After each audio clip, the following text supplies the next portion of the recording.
صحیح بخاری میں ایک حدیث ہے کتاب الاستسقاء چیپٹر میں 1010 10 سیدنا عمر نبی الاسلام کی وفات کے بعد انس بن مالک کہتے ہیں ان کے دور خلافت کے اندر قحط سالی ہوئی تو نبی الاسلام کے چچا عباس ابن عبد المطلب کو وہ لے کر آئے، اللہ کی بارگاہ میں نماز پڑھی اور اس کے بعد کہا اے اللہ انا کننا نتوسل الیک، بے شک ہم تیری طرف توسل کرتے تھے بنبینا، اپنے نبی کے ذریعے، اور تو ہم پر بارش نازل فرما دیتا تھا۔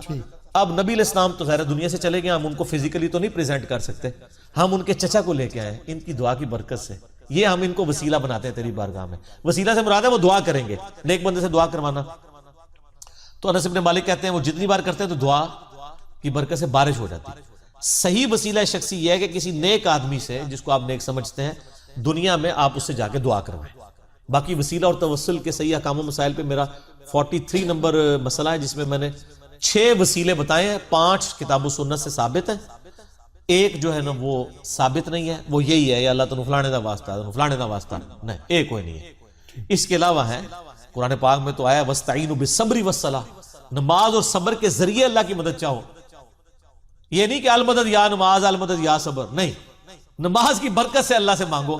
جو بخاری مسلم ہے کہ 3 لوگ غار میں پھنس گئے تھے، سب نے اپنے اپنے اعمال کا وسیلہ پیش کیا، تو نیک اعمال کا وسیلہ ہے۔ اس کے بعد اللہ کے اسماء کا وَلِلَّهِ الْأَسْمَاءُ الْحُسْنَى فَادْعُوهُ بِهَا، سورۃ الاعراف میں ہی آتا ہے کہ اللہ کے اچھے نام ہیں، ان ناموں کے ساتھ اللہ کو پکارو جو ہم پکارتے ہیں، بسم اللہ الذی لا یضر مع اسمہ شیء فی الارض ولا فی السماء وهو السمیع العلیم، یا حی یا قیوم برحمتک استغیث، اعوذ بکلمات اللہ التامات من شر ما خلق۔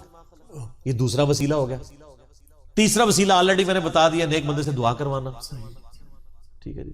چوتھا ایک مقام وسیلہ بھی ہے جنت میں جو نبی علیہ السلام کو ملے گا، اور بخاری مسلم کے الفاظ ہیں جو اذان کا جواب دے، دروشی پڑھے اور پھر اللہ سے میرے لیے دعا مانگے تو میں قیامت دن میری شفاعت اس کے لیے حلال ہو جائے گی، یہ بھی وسیلہ ہے۔ اسی طریقے سے 5واں وسیلہ نبی صلی اللہ علیہ وآلہ وسلم کے جو صحیح تبرکات ہیں، صحیح تبرکات، وہ بخاری مسلم میں آتا ہے نا کہ صحابہ کرام آپ کے کرتے کا دھون، آپ کے بالوں کا دھون شفا کے لیے استعمال کرتے ہیں، ڈائریکٹ تبرکات، جعلی نہیں، جس کے بارے میں ہمارے ایکس چیف جسٹس صاحب کہتے تھے پتہ نہیں نالائن شریف کی حالت میں ہوں گے۔ پتہ ہے تمہیں نالائن شریف جو منسوب ہے کنفرم نہیں ہے، بادشاہی مسجد میں تھے، وہ چوری ہوئے بھی 11 سال ہو گئے۔ وہ اون نہیں چوری ہوئے، اور سر اون اس نے چیف جسٹس نے آج خود نوٹس لیا، میں نے پوری خبر سنی ہے نا، ویڈیو پہ وہ بندہ آیا ہار پہنا ہوا نا، اور اس نے کہا کہ جی شکر ہے چیف جسٹس صاحب نے آج خود نوٹس لیا ہے، سر 10-11 سال ہو گئے۔ وہ یہ پٹیشنز لے کے چل رہا تھا، لیکن اس کو کوئی ظاہر ساری کہتے ہیں مٹی پاؤ مٹی پاؤ، تو چیف جسٹس نے یعنی اس کی خبر لی، وہ بہت پرانی بات ہے، ابھی نہیں چوری ہوئے، ورنہ تو وہ دوبارہ بھی خبر آتی نا، دوبارہ آئی کو خبر، ورنہ تو روزانہ ٹکٹ چل رہے ہوندے کہ ہاں جی انہیں بندے پھاڑ لینے۔ وہ 11 سال ہو گئے ہیں، اس نے صرف نوٹس لیا ہے، وہ بندہ کہہ رہا ہے میری بخشش اب اسی میں ہی ہو جانی ہے، اور چیف جسٹس صاحب نے بھی انہیں کہانی کراتی ہونی ہے کہ سر تہاڈی بھی بخشش اسی میں نال ہو جانی ہے، تسی نوٹس لے لیں۔ تو چیف جسٹس صاحب جیسا ایک پڑھا لکھا بندہ کہہ رہا ہے کہ میں پریشان ہوں، پتہ نہیں نالائن شریف کی سال میں ہوں گے۔ وہ جس نے بھی اٹھائے نا بے کے لیے نہیں اٹھائے، ٹھیک ہے، اگر وہ ہے بھی تھے نبی اسلام کے۔ دوسرا وہ کوئی اس طرح کی زندہ چیز ہے جو کس حال میں ہوگی، کوئی بھوکا پیاسا کسی نے رکھا ہوگا، یعنی یہ ورڈک دیکھتے ہوئے بھی نہیں غور کرتے کہ یہ کیا الفاظ استعمال کر رہے ہیں۔ اور سر ادھر میں تھوڑی سی انجینئرنگ کروں، میں کسی کو تو کچھ نہیں کہتا، میں اپنے آپ کو ٹارگٹ کرتا ہوں کہ اگر میں اللہ کا ولی ہوں، میں غوث کتب اور ابدال ہوں، تو مجھ پہ اللہ کی لعنت ہے کہ نبی علیہ السلام کے نالائن شریف چوری ہو جائیں، اور میں تو جناب نگاہ مارتا ہوں تو 7 زمینوں کے نیچے دیکھ لیتا ہوں، اور نگاہ مار کے جناب وہ میں عرش بھی پڑھ لیتا ہوں اور لوح محفوظ بھی، تو میرے پہ اللہ کی لعنت ہے اگر میں نبی علیہ السلام کے نالائن شریف تلاش کر کے اس علم غیب کے ذریعے واپس لا کے میڈیا میں پیش کر کے پوری کی پوری قوم کو بریلوی اور بزرگوں کا ماننے والا نہ کر لوں۔ لعنت ہے کہ نہیں؟ میں کسی پہ نہیں کر رہا، میں اپنے پہ لگاتا ہوں کہ اگر میرے پاس یہ کچھ ہو، اور میری بزرگی پہ بھی لعنت ہے کہ میں اگر نگاہ مار کے یہ کچھ کر دیتا ہوں تو میں یوٹیوب سے نبی علیہ السلام کے اوپر جو گستاخانہ فلمیں چڑھی ہوئی ہیں میں ان کو ڈیلیٹ نہ کروا سکوں، تو لعنت ہے میری اس بزرگی کے اوپر، ٹھیک ہے۔ اگر آپ کہیں اللہ کیوں نہیں کرواتا، اللہ نہیں کروائے گا سر، اللہ نے تو حسین کا سر کٹتے ہوئے بھی دیکھا ہے، اللہ نے تو کعبے کے اوپر چڑھائی ہوتے بھی دیکھی ہے, دنیا اللہ نے رکھی ہے بقدر ایفرٹ, لیکن آپ کا دعویٰ ہے کہ آپ کے بابے یہ سب کچھ کرتے ہیں, تو دعویٰ چونکہ آپ کا ہے, اللہ کو تو دعویٰ ہی نہیں ہے. کس آیت میں لکھا ہے کہ بسم اللہ پڑھ کے ساکٹ میں 2 انگلیاں دو تو کرنٹ نہیں لگے گی؟ کوئی نہیں. دعاؤں کا بھی پتہ ہے آپ کو ہے, اگر کوئی بسم اللہ الذی لا یضر پڑھ کے خود کوبرا سانپ کے آگے ہاتھ کرتا ہے نا, پھر وہ اس کے اوپر دعا ختم ہو جائے گی, وہ اپنے اوپر تقدیر خود غالب کروا رہا ہے. یہ اسی لیے اس میں الفاظ ہے ناگہانی آفت. ناگہانی کا مطلب سمجھے, اگر ایک بندہ کہتا ہے میں نے اعوذ بکلمات اللہ پڑھا ہے اور میں جا کے بچھوؤں کی سرزمین میں جا کے چھلانگ مار دوں, ایسا تو نہیں ہوگا. وہ خود اپنے اوپر تقدیر غالب کروا رہا ہے. جو اپنے اوپر تقدیر خود غالب کرواتا ہے نا, پھر دعا والا اس سے سایہ اٹھ جاتا ہے. کیونکہ جب آپ خود مرنا چاہ رہے ہیں تو ٹھیک ہے مرو پھر. تو میں کہتا ہوں میری بزرگی کے اوپر لعنت ہے کہ میری بزرگی ہے, میں نگاہ مار کے یہ کرتا ہوں اور میں یوٹیوب سے ویڈیوز نہ ڈیلیٹ کروا سکوں نبی علیہ السلام کی. سر یہ اب آپ بھی ذرا سوچیں کہ آپ نے ان لوگوں کے بارے میں اتنا کچھ کلیم کیا ہوا ہے, یہ کہاں کے عاشق رسول ہیں اگر یہ ویڈیوز نہیں ڈیلیٹ کروا سک رہے؟ ہمیں تو اختیار ہوتا, ہم تو ایک نگاہ مار کے کرتے ہیں, ہم کہیں گے لعنت ہماری بزرگی کے اوپر.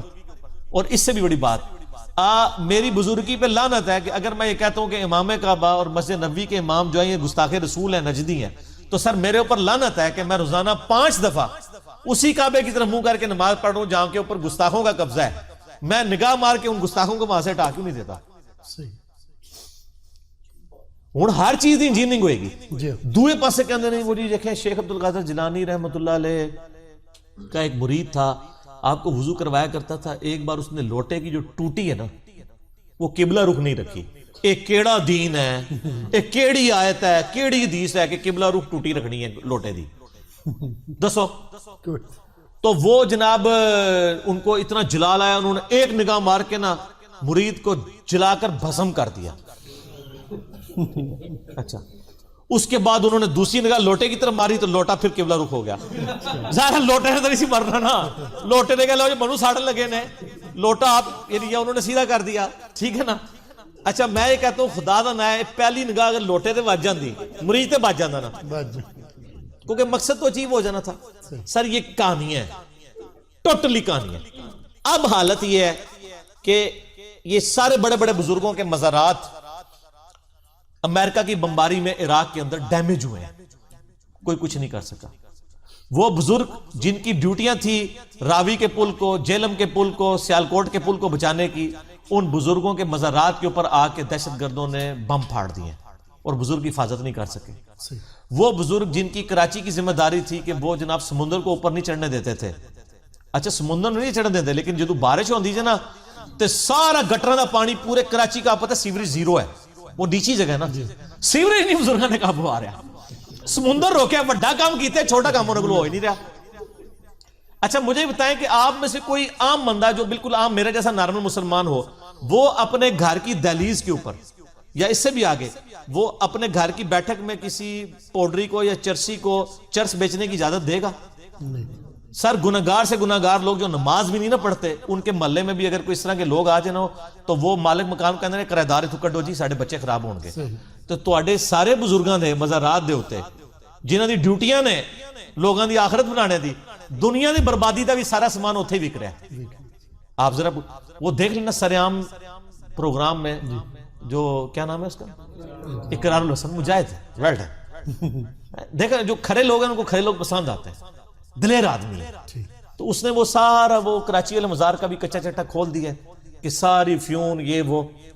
تو جن بزرگوں کے مزارات کے اوپر یہ چیزیں بک رہی ہیں وہ تو اپنے مزار کی ڈیوٹی نہیں صحیح طریقے سے کر رہے, انہوں نے سر باقی شہر کی ڈیوٹی کا سامان لیا. تو سر آپ بھی اپنی آنکھیں کھولیں, ہم کتنا اور آپ کا کریں, خدا کے لیے اللہ کی طرف لوٹ آئیں, اس کے نبی علیہ السلام کے مبارک قدموں کی طرف لوٹ آئیں. ٹھیک ہو.